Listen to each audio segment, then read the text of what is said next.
नमस्कार. खमंग मराठीमध्ये आपलं मनापासून स्वागत आहे. आज मी इथे मसाल्याच्या ढेमसाची रेसिपी करणार आहे. मसाल्याची ढेमसं करण्यासाठी इथे मी 4-5 ढेमसे घेतले आहे. हे अर्धा पाव असतील साधारण. एक मोठ्या आकाराचा कांदा चिरून घेतला आहे, 4-5 लसूण पाकळ्या आणि थोडंसं आलं घेतलं आहे. सुक्या मसाल्यांमध्ये 2-3 लाल मिरच्या, 2 लवंगा, 2 विलायची, एक छोटासा दालचिनीचा तुकडा, छोटंसं एक स्टारफूल आणि 2 मिरे घेतले आहे. अर्धा चमचा जिरे, अर्धा चमचा धणे, साधारण एक छोटा चमचा खसखस, अर्धी वाटी सुकं खोबरं किसून घेतलं आहे आणि थोडी कोथिंबीर. सगळ्यात आधी अगदी थोड्याशा तेलामध्ये आपल्याला हे सुके मसाले परतून घ्यायचे आहेत.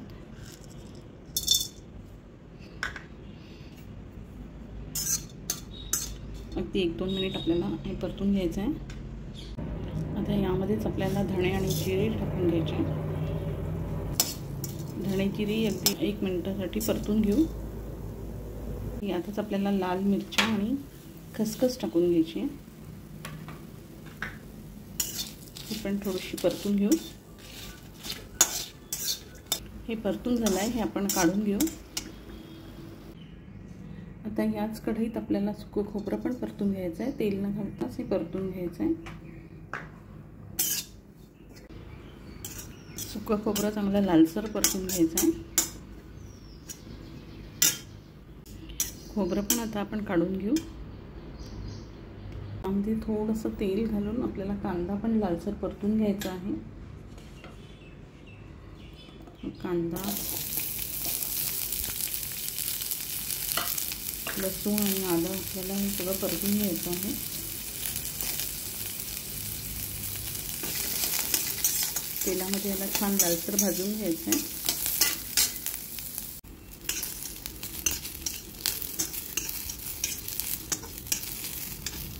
कांदा पण लालसर परतून झाला आहे. तर आपण गॅस बंद करू आणि हे एका प्लेटमध्ये काढून घेऊ. हे आपल्याला सगळं मिक्सरमधनं काढायचं आहे. हा सगळा मसाला थंड होतो तोवर आपण ढेमसं चिरून घेऊ. ढेमसं चिरताना आपल्याला हे असं वरच्या बाजूने कट करून घ्यायचं आहे.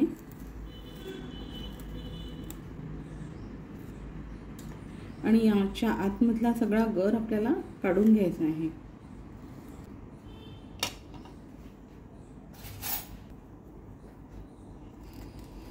असं चमच्याच्या साहाय्याने आपण हे काढून घ्यायचं आहे.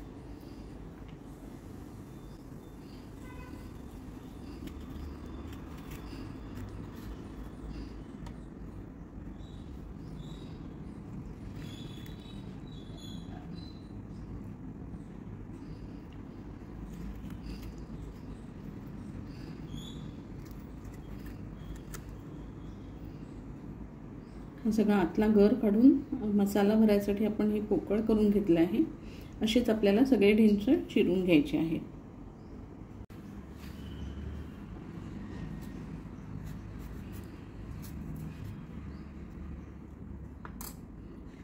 याचा सगळ्या ढेमसातला गर चमच्याच्या साहाय्याने आपल्याला काढून घ्यायचा आहे. आणि हा आतला गर आपल्याला फेकून द्यायचा नाही आहे. हा आपण मसाला वाटताना त्यामध्ये घालणार आहोत. याचे सगळे ढेमसे मी पोकळ करून घेतले आहे आणि यातला गर बाजूला काढून ठेवला आहे. तो मसाला जेव्हा आपण वाटू त्यामधनं तो वाटून घ्यायचा आहे. आता आपण मसाला वाटून घेऊ. सगळ्यात आधी आपल्याला सुका मसाला वाटून घ्यायचा आहे. खोबरं, खसखस, धणे, जिरे आपण जे सगळं भाजून घेतलं होतं सुका मसाला तो आधी आपण मिक्सरमधनं काढून घेणार आहे.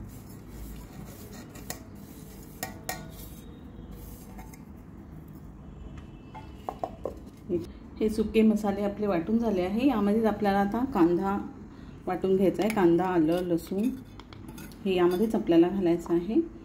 आणि ढेमसाच्या आतमधला जो गर आपण काढून घेतला होता तो पण आपल्याला यामध्ये घालायचा आहे. हा ढेमसाच्या आतमधला गर पण आपण यामध्येच बारीक करून घेणार आहोत. थोडीशी कोथिंबीर आपल्याला यामध्ये घालायची आहे. तसेच सुके मसाले म्हणजे हळद, तिखट, मीठ आपण यातच घालून घेणार आहोत. अर्धा चमचा हळद,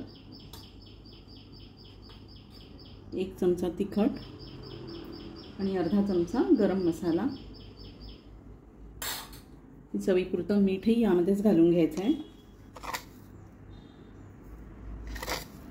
2 छोटे चमचे मीठ मी यामध्ये घातलं आहे. आणि ही आता ह्याची पण आपल्याला बारीक पेस्ट करून घ्यायची आहे मिक्सरमध्ये.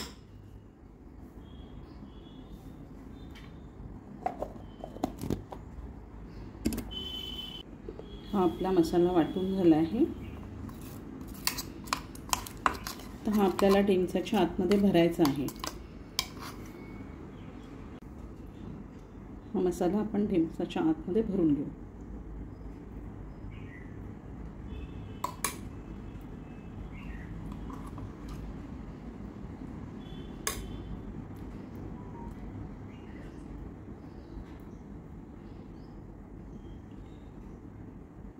या पद्धतीने सगळे ढेमसं आपल्याला भरून घ्यायचे.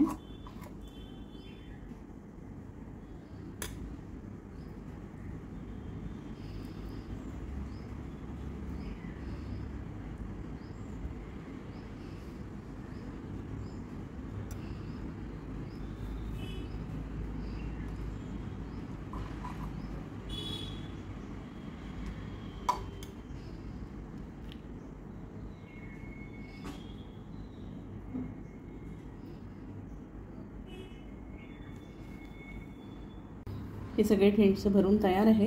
थोडासा मसाला आपला उरलेला आहे, तो आपल्याला भाजीत घालायचा आहे. ढेमसं आपले मसाला भरून झाले आहेत. आपल्याला त्याच कढईमध्ये तेल घालून घ्यायचं आहे. तेल तापलं की त्यामध्ये आपल्याला थोडी मोहरी घालून घ्यायची आहे. मोहरी तडतडली की आपल्याला त्यामध्ये ढेमसं घालून घ्यायचं आहे.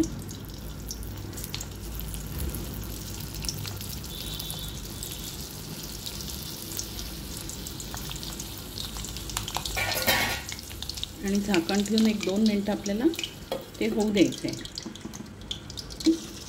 2 मिनटं झालेली आहेत. आपण झाकण काढून घेऊ.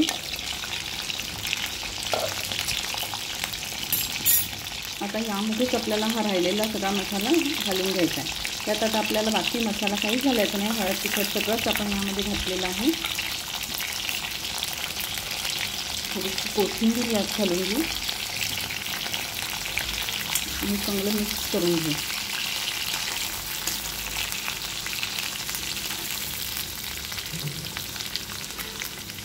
कांदा आणि बाकी सगळा मसाला आपण आधीच परतलेला असल्यामुळे परत आता याला परतायची गरज नाही.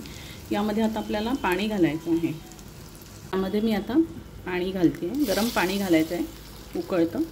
साधारण 1 वाटी पाणी मी यामध्ये घातलं आहे.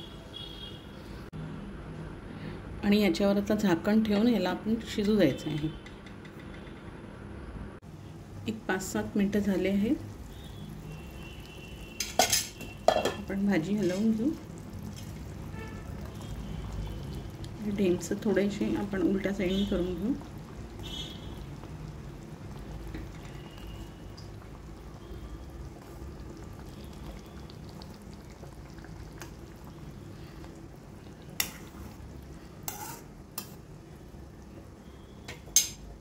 आणि परत ह्याला झाकून ठेवून देऊ शिजेपर्यंत. 5 मिनिटानंतर परत भाजी थोडी हलवून घ्यायची. मसाल्याची ढेणसं करण्यासाठी शक्यतो छोटे छोटे ढेणसं घ्यायचे आणि कोवळे घ्यायचे, म्हणजे मग लवकर शिजतात.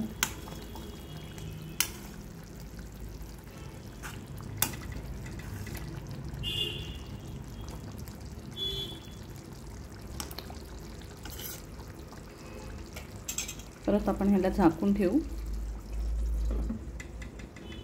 साधारण 10 मिनिटं झालेली आहेत. आपण भाजी शिजली का बघूया.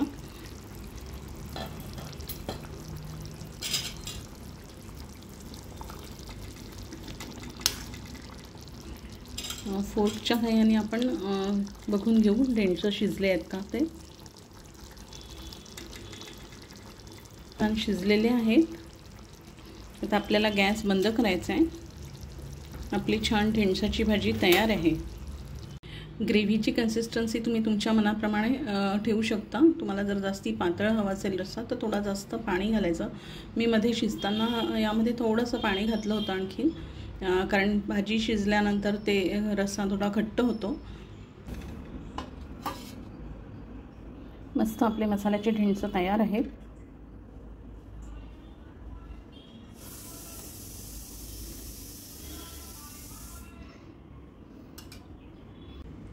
आपले मसाला ढेंचं तयार आहेत. खूप छान दिसतात आहे. तुम्ही जरूर करून बघा आणि तुम्हाला माझी रेसिपी आवडली असेल तर माझ्या चॅनलला सबस्क्राईब करा. धन्यवाद.